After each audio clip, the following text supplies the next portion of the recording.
야, 이게 은퇴 후에 돈 벌면 잘못하면 세금 폭탄이라 이게 무슨 말일까요? 여러분 일단 이 지표를 먼저 한번 보시는 건 어떨까요? 종합소득세 신고해야 하는 연소득 금액입니다.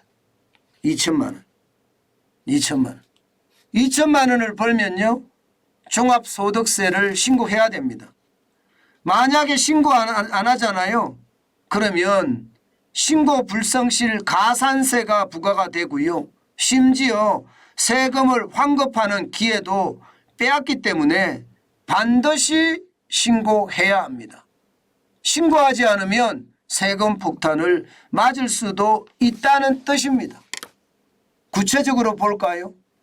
예, 구체적으로 보면 말입니다. 여러분들이 주식 투자를 하든 채권 투자를 하든 금융 투자, 예금을 하든 금융에서 투자해서 소득을 2천만 원 냈다.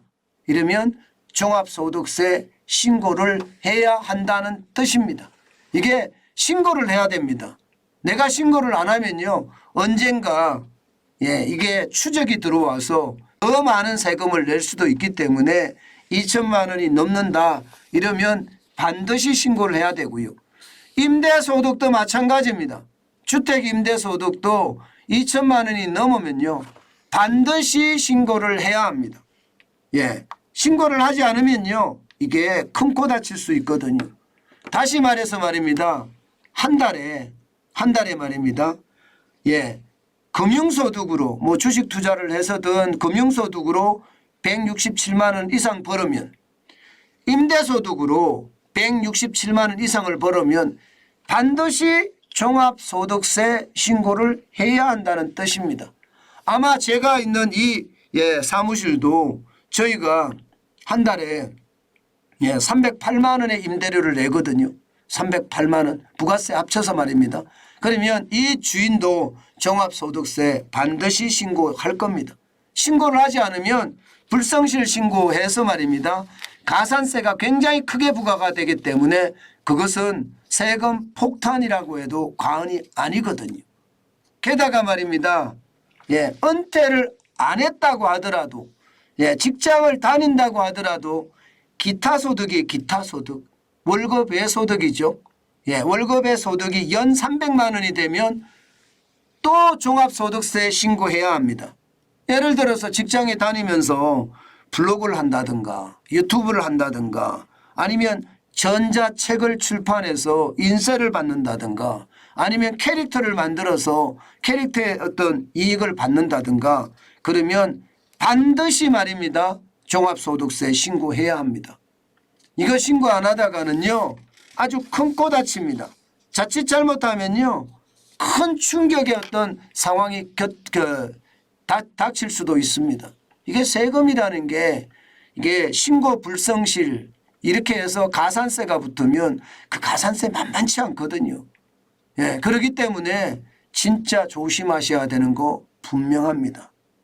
그러면 국민연금은 여러분 세금을 낼까요? 예를 들어서 국민연금이 내가 167만 원 이상 받습니다. 국민연금을 167만 원 이상 받아요. 그러면 종합소득세 신고 대상일까요? 여러분 어떻게 생각하세요? 국민연금을 167만 원 이상을 받는다. 그러면 종합소득세 신고 대상이 아닙니다. 신고 안 해도 됩니다. 국민연금은요. 왜냐하면 원천징수를 이미 떼고 나오기 때문에 안 해도 됩니다. 그런데 만약에 내가 기타 소득이 있잖아요. 아니면 금융소득이나 있잖아요. 이러면은 상황이 달라집니다. 예를 들어서 말입니다. 국민소득만 했을 때는 소득세 신고 안 해도 돼요. 과세는 하지만. 그러나 다른 소득이 있잖아요. 다른 소득이. 그러면 반드시 신고해야 됩니다. 그렇지 않으면 이것도 가산세를 맞습니다. 야, 이거 진짜 여러분 상황 진짜 잘못 판단하면 큰일 납니다. 지금 말입니다. 국민연금을 167만 원이 아니라 적게 받는다고 하더라도 다른 곳에서 이게 금융소득이나 임대소득이나 이게 소득이 발생되면 반드시 종합소득세를 신고해야 되는 거 이거 잊지 않았으면 좋겠습니다. 이거 자칫 잘못하면요 굉장히 큰 상황이 발생될 수도 있습니다. 이게 여러분 뭐 물론 분리과세 할 수도 있겠죠. 분리과세해서 이게 뭐 국민연금하고 다른 소득하고 이렇게 분리과세 할 수도 있을 겁니다. 그렇지만 중요한 것은요 신고를 해야 된다는 겁니다. 신고를 해야지 이게 상황이 매끄럽게 진행된다는 뜻이고요. 1주택 보유자라고 하더라도요. 이게 여러분 고가주택일 경우에는요. 아마 신고를 해야 되는 종합소득세 과세 대상이 되거든요. 1주택자라 하더라도 말입니다. 내가 임대소득을 놓는다든가 월세를 놨을 경우 반드시 있을 수 있으니까 이것도 봐야 됩니다. 9억 이하는 12억 이하는 괜찮습니다. 12억 이하. 집값이 12억 이하는 괜찮은데 12억보다가 옛날엔 9억 이하였죠.